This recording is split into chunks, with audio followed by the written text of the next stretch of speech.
Okay, here it is. It's made out of old weightlifting equipment that I had in the basement. Saved a ton of money.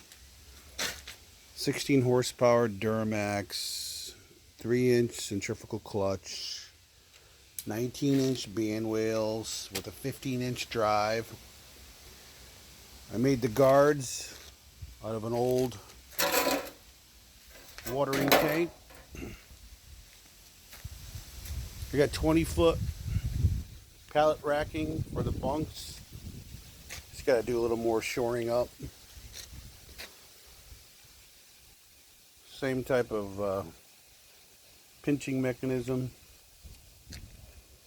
Just got to hook up the water, and I'm waiting for a band to come, a blade, so that I can set the guides.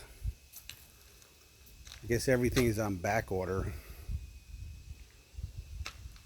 So I spent under $1,000 on this.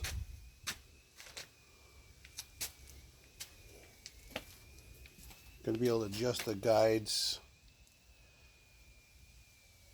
through those. I slide back and forth, so I adjust the motor, hand winch. This is my adjustment. I got it from a guy off a line. Thought it was pretty cool. Can tension the belt and make all different types of adjustments on it. So that's cool.